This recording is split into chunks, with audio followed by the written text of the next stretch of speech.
Enquanto eu crescia, nunca sonhei que poderia estudar aqui, na Universidade do Mississippi. Mas James Meredith sonhou e decidiu tornar esse sonho realidade. Em uma escola que nunca tinha aceitado um homem negro. No Mississippi, em 1962, aquilo era um ato de rebeldia. Quando ele apareceu para a aula, houve revoltas. 2 pessoas foram mortas. Mas James Meredith insistiu no seu direito de mudar a forma como a sociedade funcionava. Não importava o tumulto que isso pudesse causar. Ele era um rebelde, como Spartacus, ou Susan B. Anthony, ou Nelson Mandela.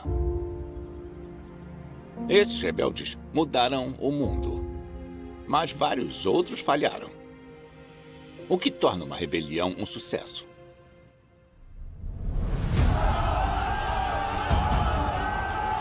Por que as rebeliões começam? O presidente Bush disse: nós não torturamos. Eu sabia que aquilo era mentira. E eu ia dizer a verdade. Como os movimentos rebeldes se espalham? Eu estava invadindo todos os governos que imagina. Vidas negras importam! Quantas pessoas negras ainda têm que morrer? Não vamos deixar vocês matarem a gente em silêncio. E o que faz um espírito rebelde iniciar uma revolução? Queremos poder para o povo. Se eles quiserem mexer na nossa liberdade, nós vamos para as ruas e lutamos.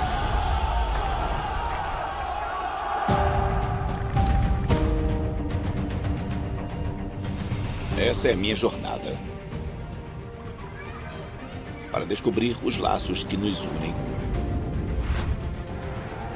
E o que toda a humanidade tem em comum. Essa é a nossa história.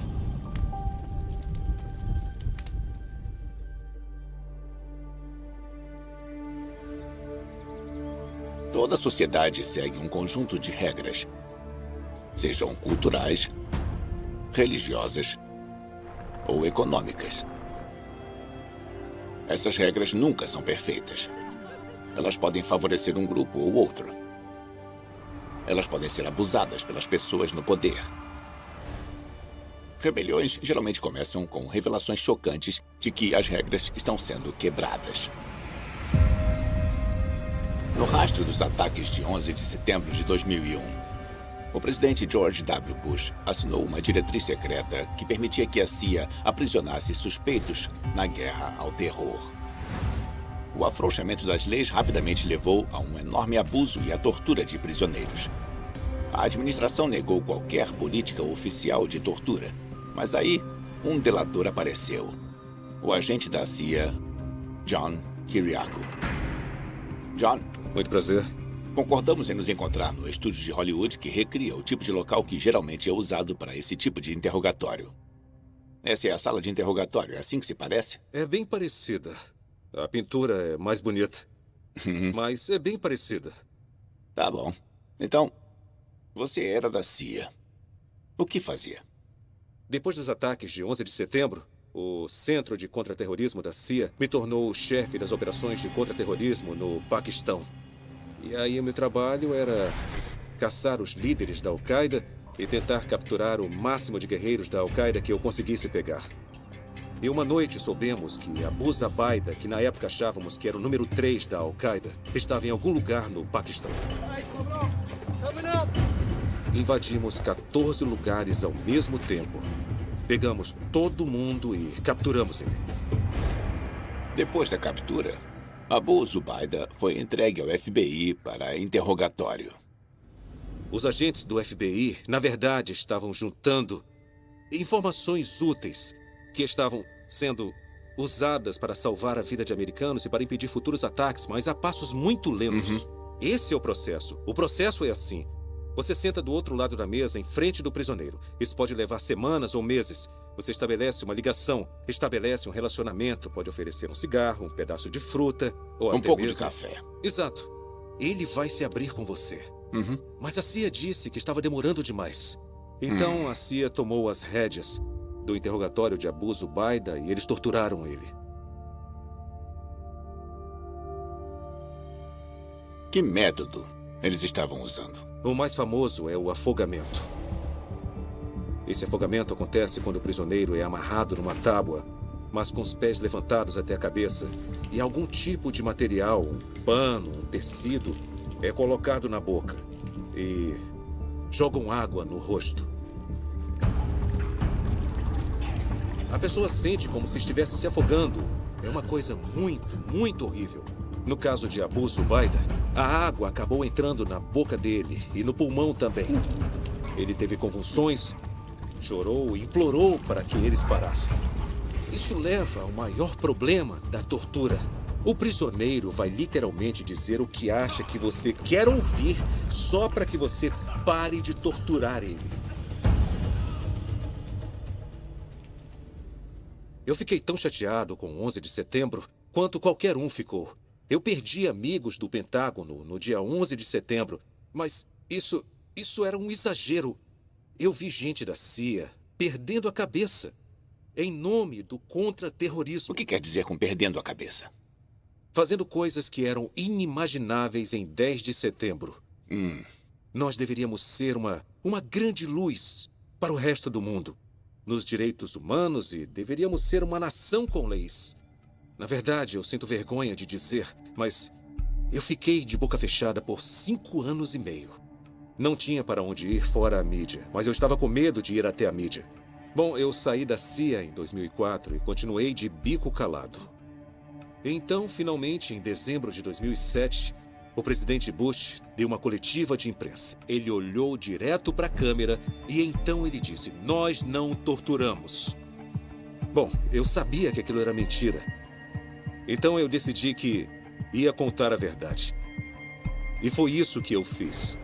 Em 10 de dezembro de 2007, John confirmou o uso rotineiro de afogamento pela CIA no programa de notícias Nightline.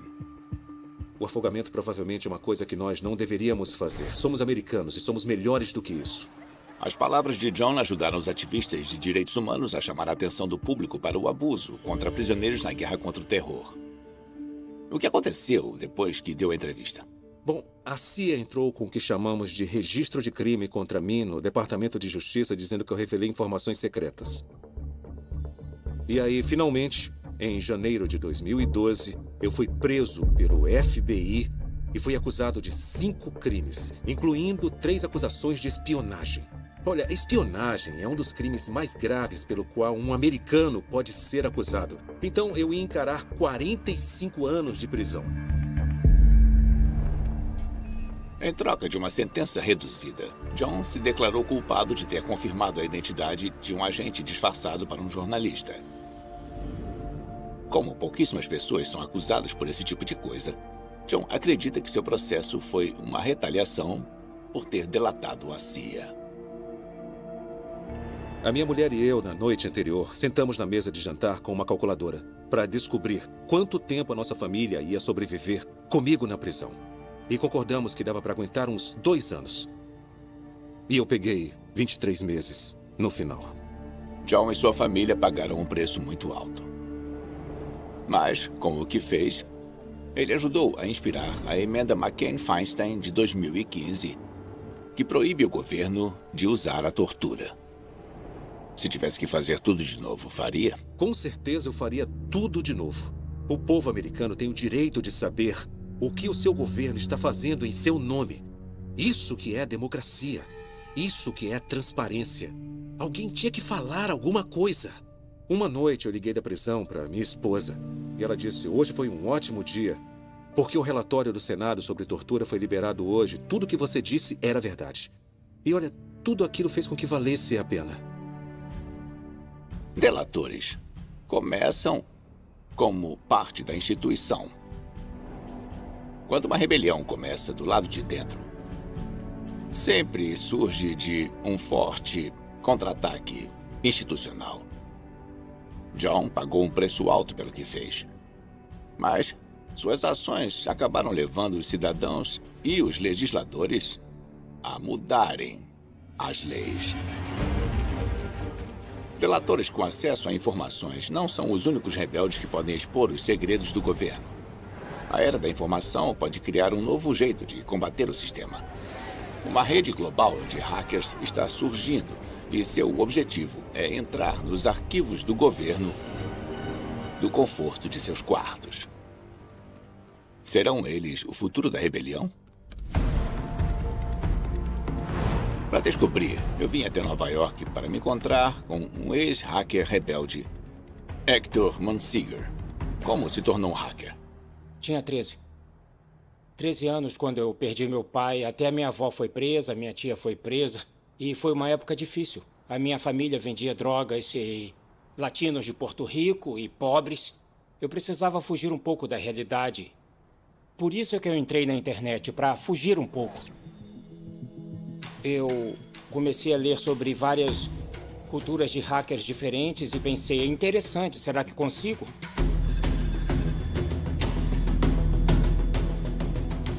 Tá bom. E uma hora você acabou se envolvendo com, como você chama, hacktivismo? Hacktivismo, sim, senhor. Minha avó me contava sobre Porto Rico. Porque muitos de nós em Nova York não sabem nada do lugar de onde viemos. E isso quer dizer que, na verdade, você não sabe quem é. Isso mesmo. Eu falei com a minha avó, ela é adorável. E ela me disse, bom, acontece que você é de uma cidade chamada Lares, onde fizemos nossa revolução. Ela falhou, mas nós tentamos. E aí, aquilo acabou me inspirando um pouco. Em 2000, foi quando eu fiz minha primeira operação de hacktivismo. Teve uma situação em que o governo porto-riquenho permitiu que a Marinha dos Estados Unidos bombardeasse a ilha de Vieques. As cápsulas que eles usaram tinham urânio empobrecido. Elas causavam câncer. A ilha é cheia de gente. Eu pensei, isso é errado. E aí? Como posso ajudar? O que eu fiz foi invadir os servidores da Marinha Americana e mudar o site deles.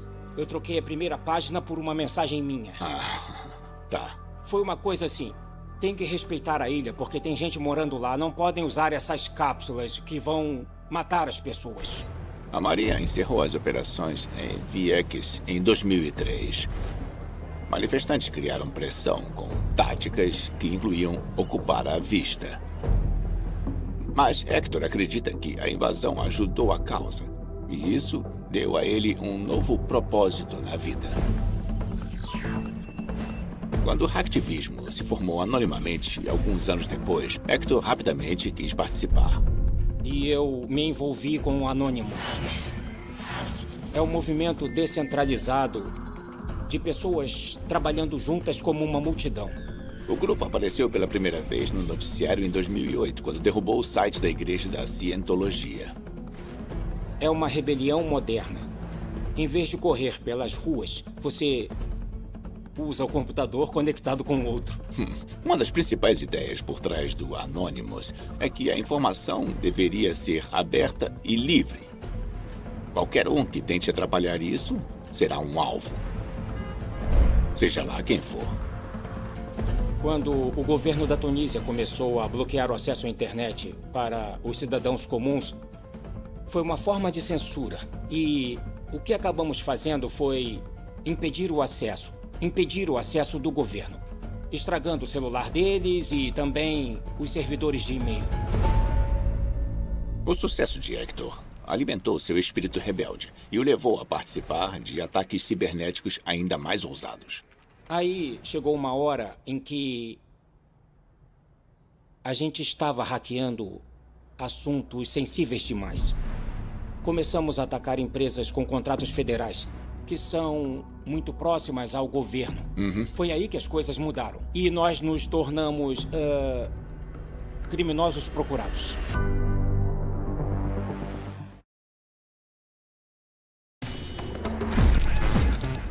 Hackers são uma nova forma de rebeldes. Eles podem atacar governos e empresas estando do outro lado do mundo. Hector Munsinger se sentia invencível. Até que hackeou uma afiliada do FBI. Foi aí que o FBI ficou meio interessado. Foi aí que eles bateram na minha porta. Hector fez um acordo. Em troca de ajudar o FBI com futuros cyberataques, ele acabou passando só 7 meses na cadeia. Hoje, Hector tem sentimentos mistos sobre seu tempo no hacktivismo. Olha, é uma coisa boa ser um ativista. Eu gosto de ativistas nas ruas, mas acho que o hacktivismo se tornou mais complicado. Quanto mais mergulha de cabeça numa coisa dessas, mais radical você se torna. E mais tóxico o ambiente se torna. Não tem estrutura, não tem hierarquia, é um caos. Você invade e quebra alguma coisa com o propósito de causar o caos. E o que faz agora? Eu tô hackeando. Legalmente. Eu tô ajudando clientes com a segurança para tentar consertar os problemas. Eu peguei uma coisa muito ruim e aí eu transformei numa coisa boa. Hackers são um tipo diferente de rebeldes. Com apenas alguns toques no teclado de um computador, eles podem criar um caos. Mas o poder deles de destruir é só uma forma digital de fazer bagunça? Hector acha que, no geral, a rebelião online não leva a uma mudança duradoura. É destrutiva sem ser construtiva. Talvez o único jeito de conseguir uma mudança duradoura seja fazendo o que os rebeldes sempre fizeram: tomar as ruas. A internet pode não ser um jeito efetivo de criar rebeliões, mas pode colocar combustível nelas. Em 2010, Mohamed Bouazizi, um vendedor de rua da Tunísia, ateou fogo no próprio corpo para protestar contra a corrupção policial. Seu ato desesperado inspirou as pessoas da sua cidade, Sidi Bouzid, a tomar as ruas. E, graças às mídias sociais, seus protestos se tornaram virais. Eles exigiram uma mudança de regime e um futuro democrático. Queremos poder para o povo. O movimento rapidamente se espalhou para o Egito, Líbia, Síria, Iêmen e Bahrein. Se tornou a Primavera Árabe. Eu estou em Londres para me encontrar com Mabrouka Kedir, uma jornalista da Tunísia que arriscou sua vida para mostrar ao resto do mundo o que estava acontecendo no seu país.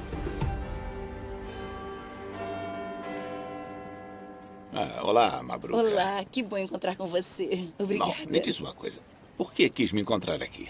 É aqui que os jornalistas vêm quando querem apoiar alguma coisa perto do parlamento. O que é um pouco diferente da Tunísia.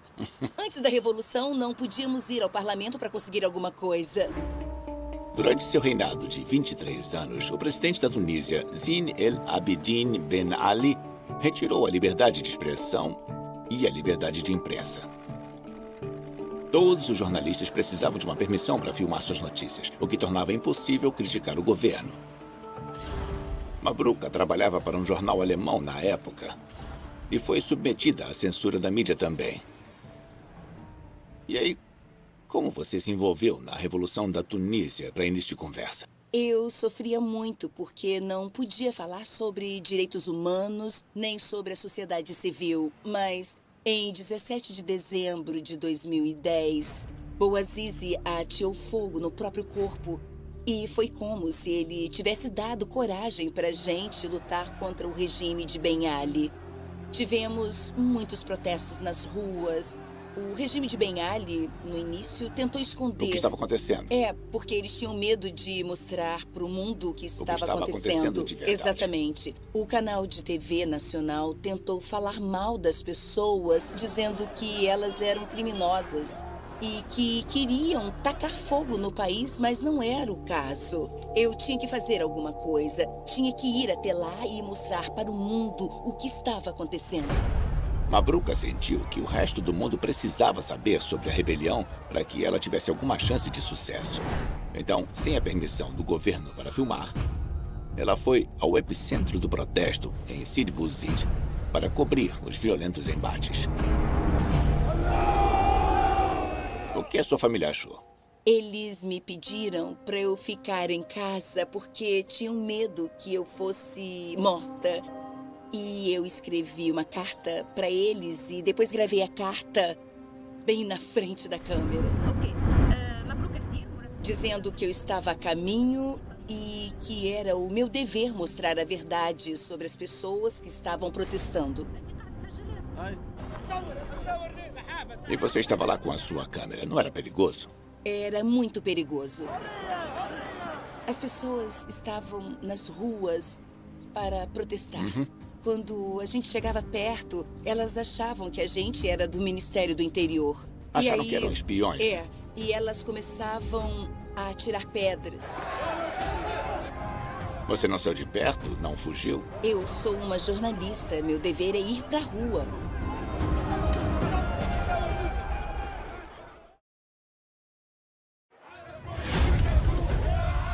Em 2011, Mabrouka Kedir decidiu que ia arriscar sua vida para mostrar para o mundo a rebelião que estava crescendo na Tunísia. Mas 2 décadas de um regime opressivo do presidente Ben Ali fez com que os manifestantes suspeitassem de pessoas com câmeras. Você estava nas ruas com a sua câmera e as pessoas não confiavam em você.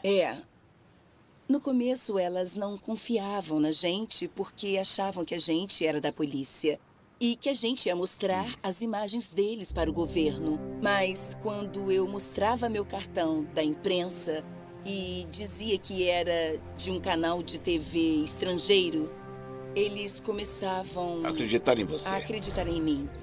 Eu convenci elas a contarem sobre suas situações, sobre a pobreza. Elas não tinham nenhum desenvolvimento. Elas sofriam antes da Revolução. Elas não podiam falar sobre esses problemas. Era como uma oportunidade para elas de falar sobre as suas realidades. Elas estavam felizes por se sentirem livres. Liberdade de expressão. Isso, liberdade de expressão. Os protestos deixaram 300 mortos. Mas depois de 28 dias, o presidente Ben Ali se retirou. Uma nova democracia constitucional tomou seu lugar. Uma que garantia a liberdade de expressão. Mas a Tunísia é a única história de sucesso em todos os levantes da Primavera Árabe. A Líbia, o Iêmen e a Síria estão lotados de conflitos civis. O Egito acabou voltando ao autoritarismo.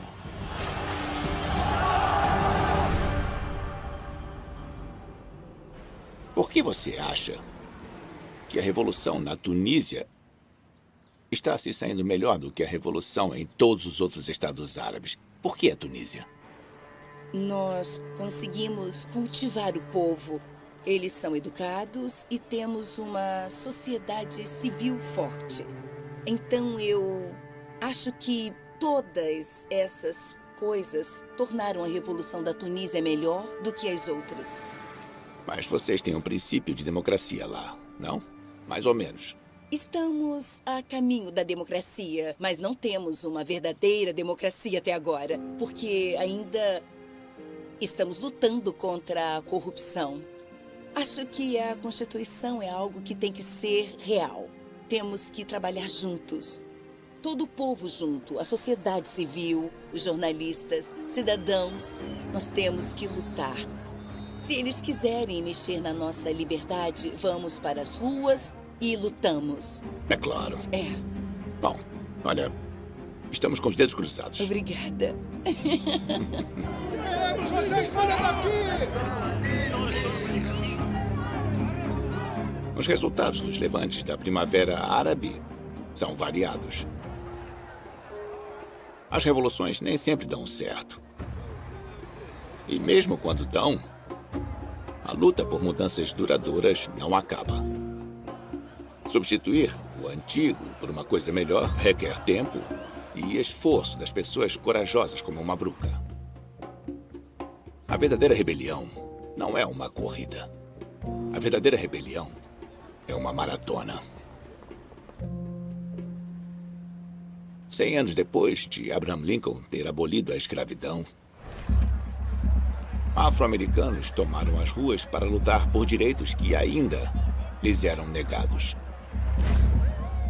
Meio século depois, a mesma luta continua. Vidas negras importam! Vidas negras importam! Mas a luta encontrou nova energia. Tanto nas ruas, quanto na internet. Vidas Negras Importam passou de uma hashtag para um movimento global em pouquíssimos anos. Estou indo para Los Angeles para me encontrar com Patrisse Cullors. Quantas pessoas negras ainda têm que morrer? Ela criou o Vidas Negras Importam, junto com Alicia Garza e Opal Tomé em 2013. Levantem a mão, não atirem! Não gaste $1 na Black Friday! E aí, Patrisse, como você começou a lutar contra as injustiças sociais? Eu cresci aqui em Los Angeles e a vida era muito policiada. Todo garoto, por volta dos 13 anos da minha vizinhança, já tinha sido preso. Meu irmão, que tinha 19 na época, foi brutalmente espancado pela polícia. Ele disse que quando acordou estava numa poça de sangue. Desapareceram com ele na delegacia e a minha mãe não conseguiu achá-lo. Quando ela finalmente encontrou, já tinha passado 2 meses e... Olha, eles deviam ser uma agência do governo que devia proteger a gente. E era bem o contrário. Na verdade, eles perpetuavam a violência e por isso eu queria saber como se defende alguém como meu irmão. Então eu sabia que eu não era a única passando por aquilo. Patrisse passou os anos seguintes como voluntária em organizações pela justiça social, lutando pelos direitos das pessoas de cor. E aí, em 2012, aconteceu a morte de Trayvon Martin. Eu assisti ao julgamento. Toda geração passa por um julgamento por crime racial e era o caso de George Zimmerman, era um desses. Eu disse, bom, talvez não seja condenado por homicídio doloso, mas vai ser por culposo, porque ele matou o Trey. Então o júri disse que ele não era culpado. E aquilo me deixou pasma, literalmente. Eu fiquei sem ar por uns 30 segundos. O que vamos fazer? Eu me sentia impotente, com raiva. Eu lembro que fiquei chorando. Então eu fui até as mídias sociais e comecei a procurar para ver o que outras pessoas estavam falando. Alicia Garza escreveu uma nota para as pessoas negras, e então ela terminou com Vidas Negras Importam. Eu pus uma hashtag na frente de Vidas Negras Importam. Vidas negras importam! Vidas negras importam! Vidas negras importam! Vidas negras importam! E surgiu o Vidas Negras Importam. O início disso foi Trayvon Martin. Isso. Mas aí aconteceram alguns outros casos depois desse. O jovem que foi morto em Ferguson, Missouri. Sim. Depois que Mike Brown foi morto, pensamos, aconteceu de novo. E o povo de Ferguson se revoltou. E em vez de receber o apoio da prefeitura, eles foram recebidos com tanques, balas de borracha e gás lacrimogênio. E o mundo todo estava vendo pelas mídias sociais.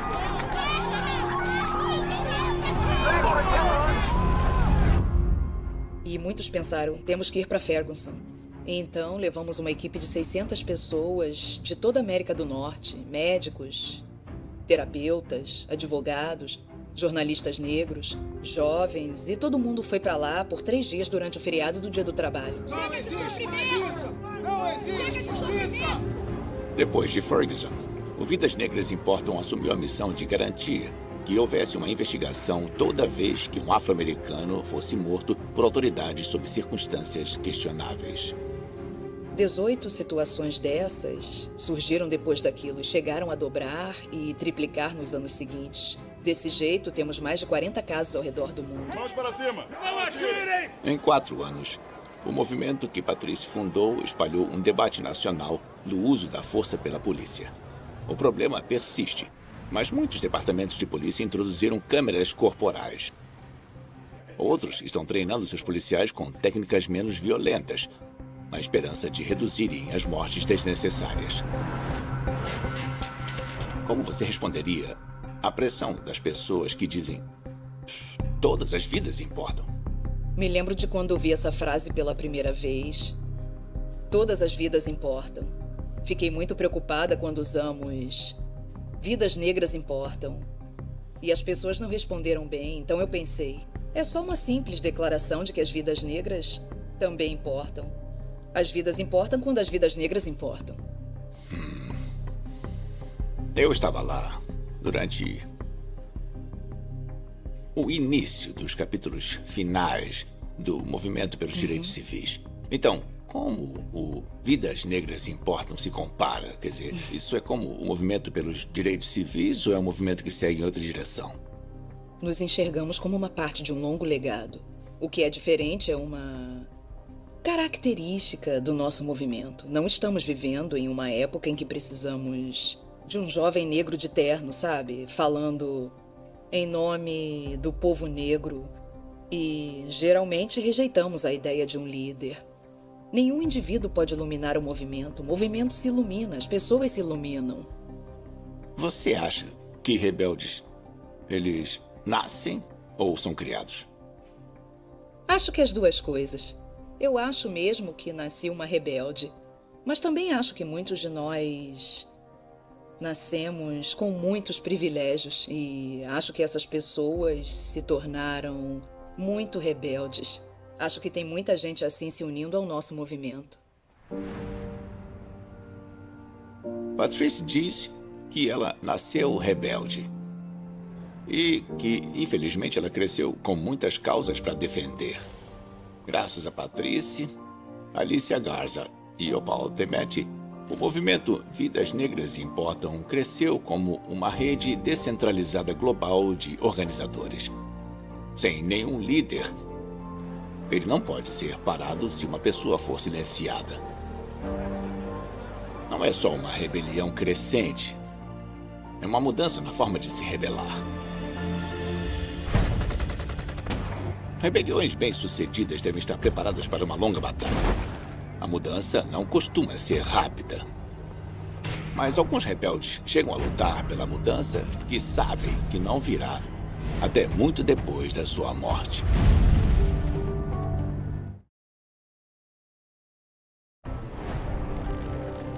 Quando o Afeganistão ficou sob o controle do Talibã no começo dos anos 90, milhões de mulheres enfrentaram uma mudança radical nos seus direitos. Elas foram forçadas a usar burcas em público. Não podiam mais trabalhar nem estudar. Elas não tinham mais recursos legais contra o abuso doméstico. A maioria escolheu seguir em frente e obedecer a essas regras, mesmo que discordassem delas. Eu vim até Berlim, uma cidade com sua própria história de rebelião, para me encontrar com uma pessoa que está lutando pelos direitos das mulheres afegãs.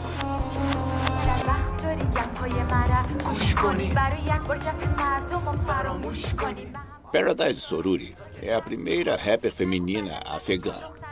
Junto com seu parceiro de banda e noivo, Diverse, ela está usando a música para tentar mudar as atitudes para com as mulheres na sua terra natal.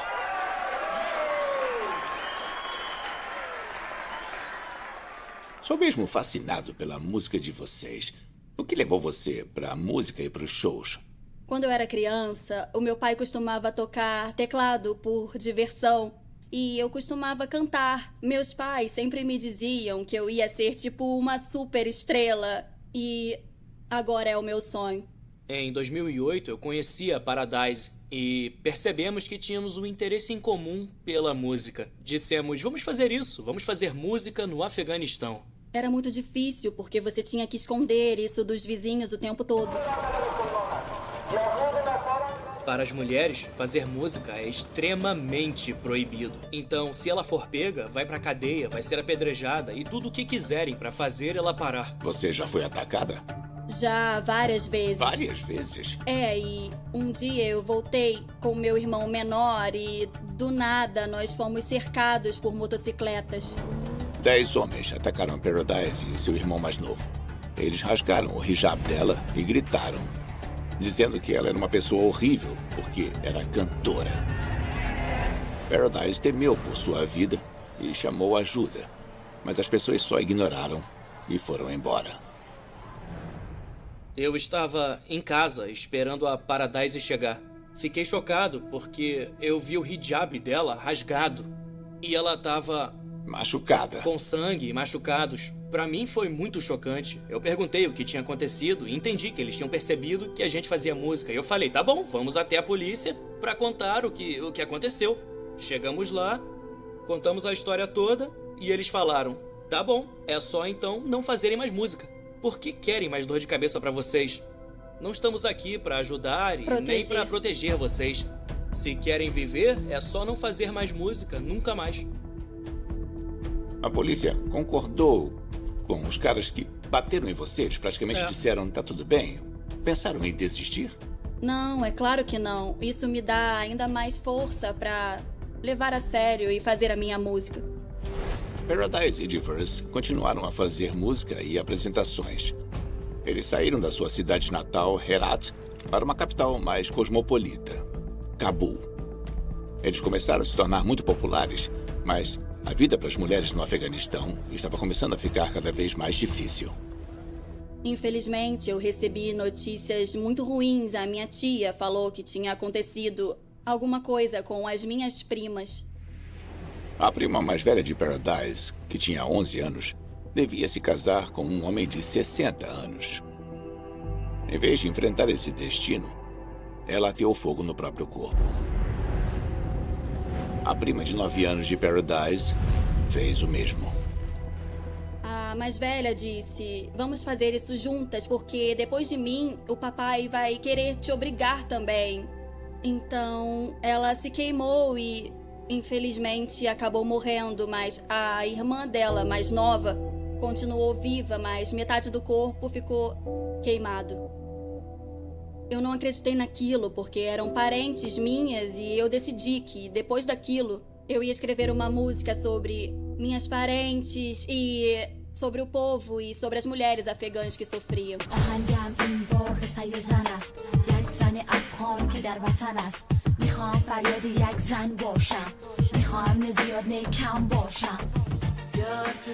A Paradise decidiu falar pelas mulheres afegãs que não podem falar e que sofrem por esse tipo de coisa. Isso conseguiu a atenção da mídia nacional e internacional e do nada apareceu, boom, em todo lugar. As pessoas começaram a prestar atenção no que você dizia sobre os direitos das mulheres. Ainda era muito perigoso? Continuava sendo perigoso porque era um tabu, e quebrar um tabu no Afeganistão como uma mulher é muito, muito difícil. Você sofre pressão o tempo todo e pensa: o que vai ser de mim hoje ou o que será de mim amanhã? É muito fácil ser morto e ninguém se importa. Vocês não estão mais no Afeganistão. Como foi que acabaram em Berlim? Em 2015, fomos convidados para um show e nós percebemos que era uma boa opção ficar por aqui, entende? Agora somos livres para fazer música sobre os problemas das mulheres no Afeganistão. Ainda inspiramos elas através dos nossos Facebooks e de todas as nossas mídias sociais. É isso. É isso que temos que fazer. Temos que ser rebeldes, temos que ser positivos e temos que fazer música. E nós vamos criar um futuro bem melhor. Vocês estão fazendo uma coisa muito importante por aqui. Muito Eu obrigado. desejo a vocês dois tudo de bom. Muito obrigada, Sr. Felicidades. A música é uma força muito poderosa para a mudança social. Pense nos hinos gospel como We Shall Overcome, que alimentaram o movimento pelos direitos civis.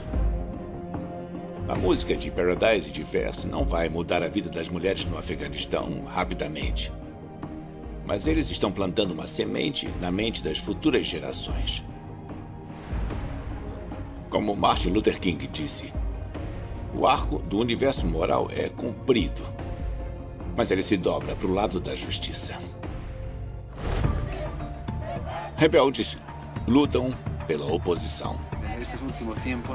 Mas o que acontece quando um rebelde de repente se torna presidente?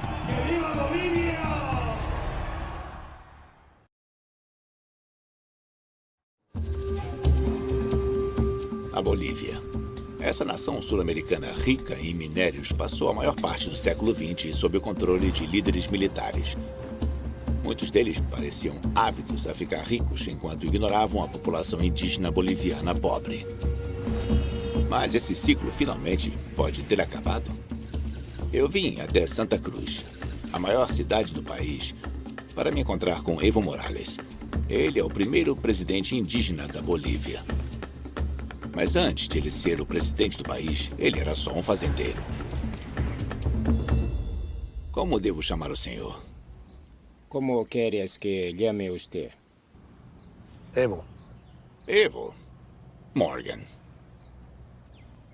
Eu quero saber como um homem de origem humilde conseguiu chegar ao topo do que ele via como uma classe política fechada. E aí, Evo, me fala sobre você. Según mis padres cuentan que Meu pai, Dionísio, e sua esposa, eles tiveram 7 filhos. Dessas 7 crianças, só 3 sobreviveram. E delas, eu sou o mais novo. eso es más o menos. Esse era o padrão para os que vivem nas áreas rurais da Bolívia. Evo cresceu e se tornou um cocaleiro, cultivando a planta que está no centro da cultura boliviana há séculos: a coca. Es harina de coca. Isso é farinha de coca. Harina de coca. Buenísimo. É muito boa. O que significa a farinha de coca para os povos indígenas da Bolívia? La hoja de coca, en su estado natural, Ela é alimento e fonte de bem-estar e é parte da nossa identidade. Mas quando tratada quimicamente, a coca se transforma em cocaína. Nos anos 80 e 90, sob a pressão dos Estados Unidos da sua guerra contra as drogas, Vamos derrotar essa escória. Vamos trabalhar e vamos fazer isso juntos. o governo boliviano começou a cortar a produção de coca. Evo, assim como todos que plantavam coca, ficou zangado por perder seu sustento. Mas ele também ficou incomodado pela cultura boliviana estar em segundo plano diante das necessidades das potências estrangeiras. Eu me lembro de quando o governo chegou e disse que havia tolerância zero com o tráfico de drogas dali em diante. el consumidor de la hoja de coca A pessoa que consome a folha de coca, seja como chá ou não, é considerada consumidora de drogas e dependente química. esa es la política del gobierno de Estados Unidos, la política. Mas isso é praticamente uma projeção norte-americana para penalizar uma coisa que faz parte da nossa cultura. E vocês reclamaram com o governo por causa do plantio da coca. Como llegamos al año 1980 en plena dictadura, Nos anos 80, eu entrei para o Sindicato dos Plantadores de Coca. se ha creado una institución dentro de la policía nacional. Havia uma polícia especial criada para lutar contra os fazendeiros de coca. A un hermano Um campesino colega que plantava coca e era membro do sindicato foi queimado vivo pelas forças da ditadura. Eu tinha 18 ou 19 anos e não entendia o que estava acontecendo na Bolívia. y ahí empieza ya a entender, ¿no? Eu comecei assim, basicamente chamei a atenção das pessoas para os direitos humanos. Evo cresceu dentro do Sindicato dos Plantadores de Coca e, no começo dos anos 90, se tornou um dos seus líderes. Em 1994, foi preso pelo governo. Em protesto, mais de 3.000 fazendeiros fizeram uma marcha de 580 quilômetros dos seus campos em Cochabamba até a capital, La Paz. Quando a marcha estava em Ayopayo, que é o meio do caminho entre Cochabamba e La Paz, ele foi libertado. E então ele se juntou ao movimento com a marcha. Se juntou e continuaram em frente. Quando a marcha chegou a La Paz, Evo viu que não eram só os cocaleiros que estavam zangados com o regime vigente. A marcha não era só sobre o movimento da coca. Ela também envolvia direitos humanos e a nossa própria dignidade nacional. Todos os seres humanos. Quando chegamos em La Paz, se tornou um movimento enorme. Evo abraçou essa nova coalizão e ajudou a transformar aquilo em um partido político. O Movimento pelo Socialismo, ou MAS. Em 2005, Evo Morales foi eleito presidente. Foi a primeira vez que um líder sindical foi eleito pelo voto popular para ser presidente do país. Como presidente, Morales levou a revolta socialista ao cenário mundial. Ele vê os governos neoliberais como seus novos inimigos. Para ele, eles enxergam a Bolívia como nada mais do que uma fonte de recursos naturais e oferecem pouco ou nada ao povo boliviano. O que é mais difícil? Enfrentar o governo ou ser o governo? A mí Me divirto mais lutando contra os governos neoliberais. Alguns criticam, dizendo que o presidente Morales está indo por um caminho perigoso para a ruína da economia e caminhando para uma ditadura. Um paralelo com o que está acontecendo na Venezuela. Mas Evo discorda. Ele só está lutando pelas necessidades básicas que muitos bolivianos confiaram a ele há mais de 2 décadas. O que o senhor deseja para a Bolívia? Serviços básicos, eletricidade e água seriam direitos fundamentais. Então, quisiéramos. E gostaríamos de uma Bolívia livre.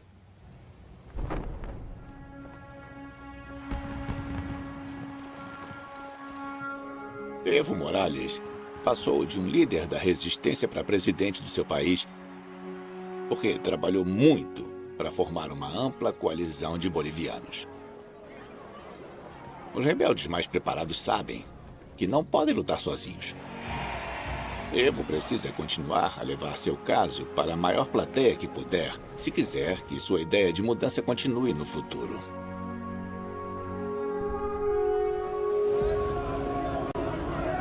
Desde que existam regras, sejam elas dos governos ou da sociedade como um todo, vão existir rebeldes para quebrá-las. Eu aprendi muito com os rebeldes que conheci nessa jornada. Como conseguir uma mudança duradoura. Isso exige coragem de lutar pelo que é certo. Perseverança para formar coalizões que continuam lutando.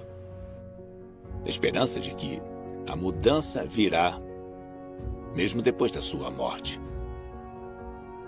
Mas, acima de tudo, rebeldes bem-sucedidos têm uma visão de como o mundo poderia e deveria ser. E compartilham essa visão com pessoas ao seu redor. A rebelião pode ser a forma como a sociedade troca de pele e se transforma em uma coisa nova e melhor.